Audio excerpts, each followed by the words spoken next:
بسم اللہ الرحمن الرحیم۔ السلام علیکم جماعت اہم بیٹا، امید کرتے ہیں آپ سب خیریت سے ہوں گے۔ آج ہم نظم جیوے جیوے پاکستان کے آخری 3 اشعار کی تشریح کریں گے۔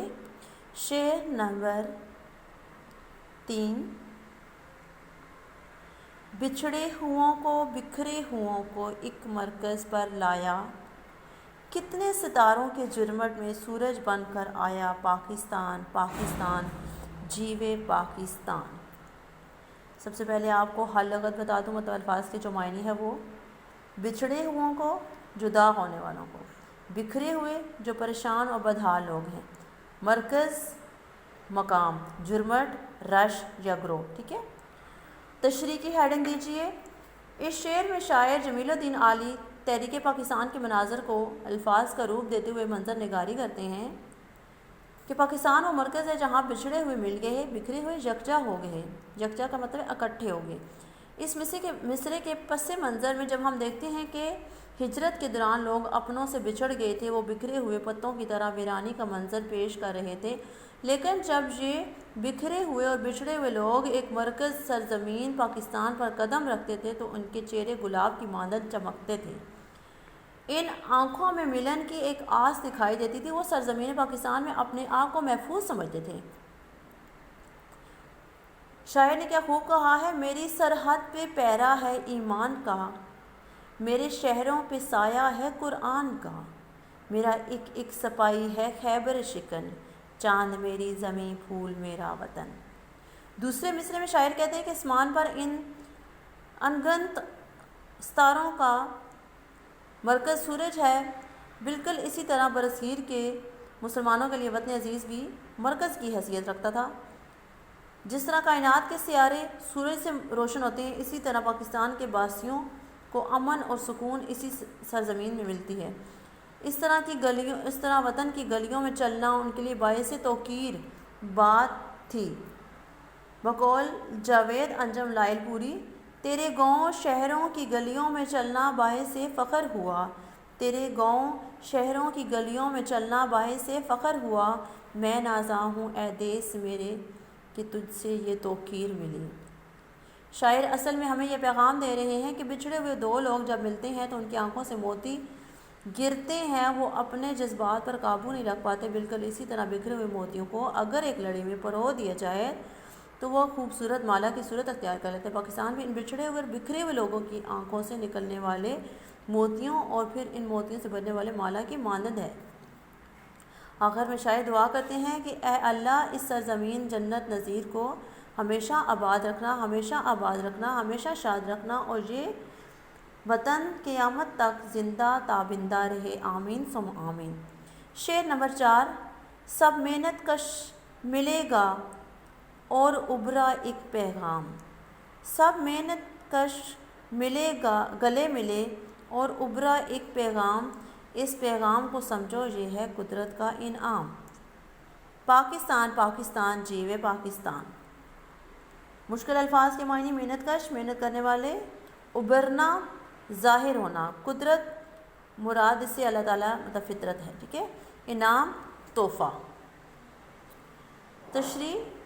جمیل الدین عالی اپنے عظیم ترین وطن کو خراج عقیدت پیش کرتے ہوئے کہتے ہیں کہ وطن عزیز وہ مقام ہے جہاں سب محنت کش ہجرت کر کے آ چکے ہیں، ہاتھوں میں ہاتھ ڈالے یہ لوگ ایک پیغام دے رہے ہیں کہ ہم ایک ہیں، وطن کی ترقی کے لیے مل کر کام کریں گے، وطن کی سرفرازی کے لیے تن من دھن سب کچھ قربان کر دیں گے۔ یہی پیغام اس وطن کا ہے، اس پیار بھرے وطن کا۔ ہمیں اپنے ماتھے کا جھومر بنانا ہوگا اس وطن کو۔ بقول شاعر، خون دل دے کے نکھاریں گے رخ برگے گلاب، خون دل دے کے نکھاریں گے رخ برگے گلاب، ہم نے گلشن کے تحفظ کی قسم کھائی ہے۔ دوسرے مصرے میں شاعر کہتے ہیں ہمیں اس پیغام کو سمجھنا ہوگا کہ محنت میں سب کچھ پوشیدہ ہے، محنت ہی وہ نایاب ہے جو جس کے ہاتھ لگ جاتا ہے اس کا مقدس سنوار دیتا ہے۔ پاکستان ہمارے لیے اللہ تعالیٰ کا خصوصی انعام ہے، ليلۃ القدر کی عظیم ترین رات میں ہمیں عطا ہوا، ہمیں اس انعام کی قدر کرنا ہوگی، اس انعام کی توقیر کرنا ہوگی، اس انعام کو سینوں میں سجانا ہوگا، زندگی کے ہر موڑ پر ہمیں یاد رکھنا ہوگا۔ بقول شاعر، جو آئے راہ میں دیوار ڈاہ کے دم لیں گے، جو آہے راہ میں دیوار ڈھا کے دم لیں گے، یہ فیصلہ ہے وطن کو سجا کے دم لیں گے۔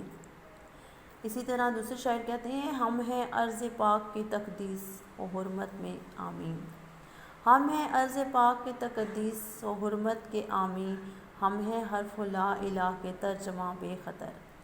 شاعر اصل میں ایک پیغام دے رہے ہیں کہ پاکستان محنتی لوگوں کی سرزمین ہے، محنت سے ہم نے عرض خاک رشک فرض کرنا ہے، ہم نے اس وطن کے لیے اس قدر محنت کرنی ہے کہ دنیا ہمیں مان جائے۔ ہم نے تعلیم کے میدان میں محنت کر کے ڈاکٹر عبدالقدیر جیسے ہیرے تراشنے ہیں، ہم نے کھیل کے میدان میں محنت سے گولڈ میڈلز اپنے سینوں پر سجانے ہیں، ہم نے محنت سے اپنے کھیتوں کو گل گلزار کرنا ہے، ہم نے محنت سے اپنی بنجر زمینوں کو آباد کرنا ہے۔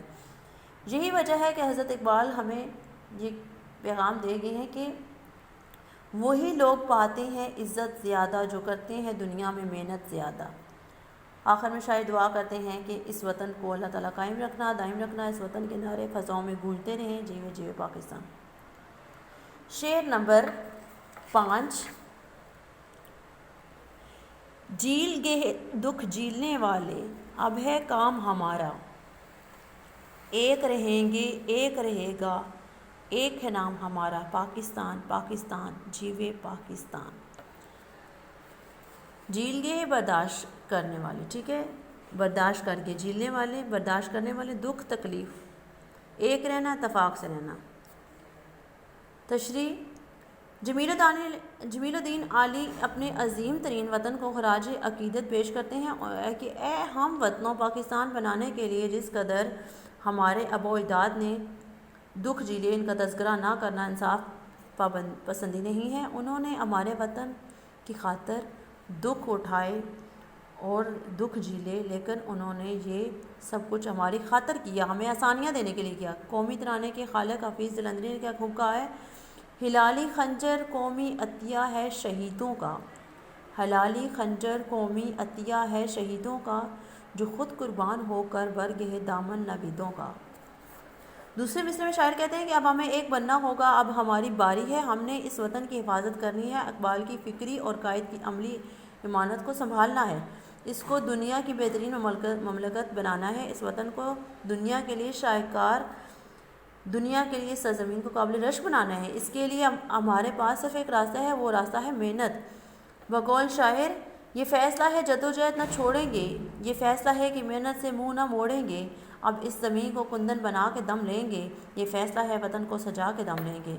شاعر وطن کے لیے دعا کرتے ہیں کہ اے اللہ، اس وطن کے نعرے ہمیشہ گونجتے رہیں، جیوے جیوے کی صدائیں فضائیں گونجتی رہیں، ہر شخص اس وطن کی بہتری کے لیے اپنی تمام تر صلاحیتوں کو استعمال کرتا ہے، اور اپنے ہونٹوں پر احمد ندیم قاسمی کی یہ دعا سج جائے کہ خدا کرے میری عرض پاک پر اترے وہ فصل گل جسے اندیشہ زوال نہ ہو، یہاں جو پھول کھلے ہیں وہ کھلا رہے صدیوں، یہاں خزانے کو گزرنے کے بھی مجال نہ ہو۔